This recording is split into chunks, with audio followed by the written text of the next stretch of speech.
Assalamualaikum warahmatullahi wabarakatuh. Alhamdulillah, amantu billahil adim wa kafartu bil jibti wat taghuti wastamsaktu bil urwatil wusqa lang fisomalaha wallahu samiun alim. Wa qala Allah ta'ala fi kitabil karim, a'udzu billahi minasyaitonir rajim. Bismillahirrahmanirrahim.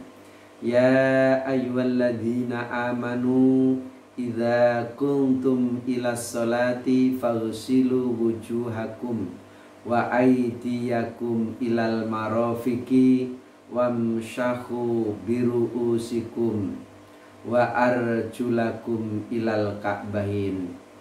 Shadaqallahul adzim. Amma ba'du. Di sini kami akan berbagi tata cara berwudu dan mandi wajib atau mandi besar dan tayamum. Tata cara wudu, sebelum wudu maka kita harus mengucapkan basmalah, Bismillahirrahmanirrahim. Di sini langsung saja tata cara.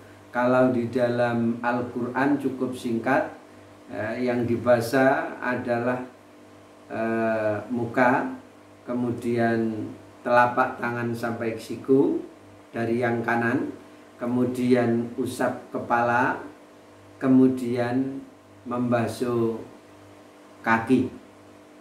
Kalau itu dilakukan sudah cukup juga.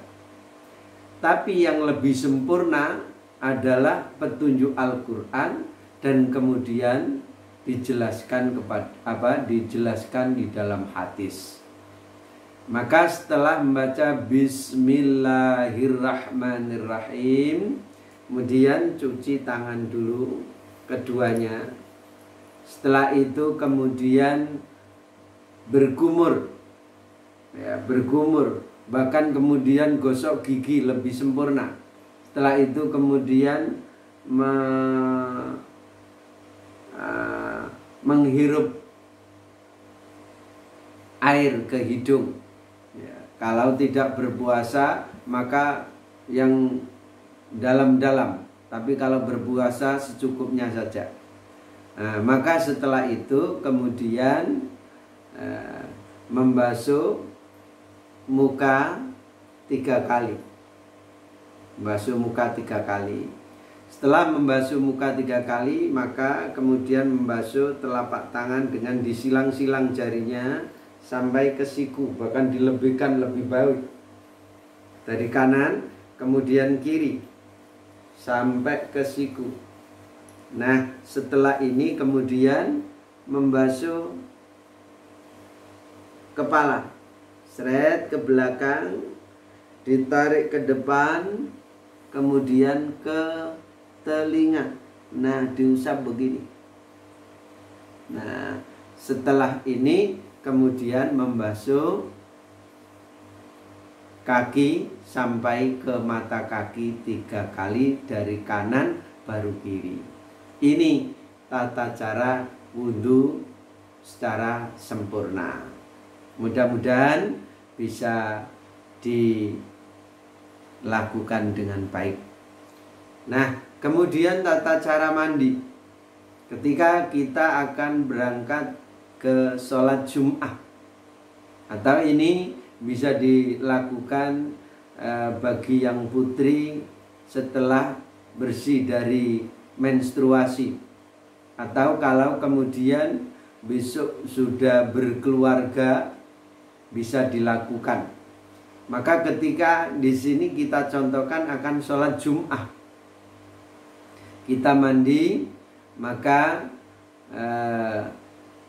begitu masuk kamar mandi kita cuci tangan dulu. Setelah cuci tangan dulu, kemudian membasuh kemaluan. Kalau di dalam hadis itu disebutkan dengan tanah, tapi bisa diganti yang lain, yaitu dengan sabun, dibersihkan. Maka setelah membersihkan kemaluan, kemudian berwudu seperti wudu seadanya itu. Setelah itu kemudian mencelupkan tangan dan kemudian dibarutkan ya ke sela-sela rambut, dan kemudian kalau rambutnya yang putri kemudian dilepaskan. Nah, setelah itu kemudian menyiram bagian kanan. Setelah bagian kanan, kiri, kemudian mengguyur air dari kepala 3 kali, dan kemudian seluruh tubuh digosok-gosokkan dan sampai bersih. Selesailah kita mandi besar. Kemudian bagaimana tata cara tayamum? Maka tayamum, kita telapak tangan kita tempelkan di tembok. Setelah kita tempelkan di tembok, kita gosok-gosok, kemudian kita tiup, kemudian kita usapkan ke muka. Nah, setelah itu kemudian kita tempelkan ke tembok lagi, dan kemudian kita tiup dan kita usapkan telapak tangan sampai ke siku ini saja sudah cukup. Ada yang kemudian sampai siku, tapi sebenarnya sampai pergelangan tangan ini saja sudah cukup. Nah, sekali lagi kita tempelkan, kita gosok, kita tiup, kemudian kita usapkan ke muka, kemudian kita tempelkan lagi, kita tiup, kita masukkan, kita usapkan seperti ini. Nah, seperti ini, maka selesailah sudah. Adapun dalil-dalil yang lebih jelas bisa dibuka di dalam himpunan putusan Majelis Tarjih Pimpinan Pusat Muhammadiyah. Mudah-mudahan bermanfaat. Assalamualaikum warahmatullahi wabarakatuh.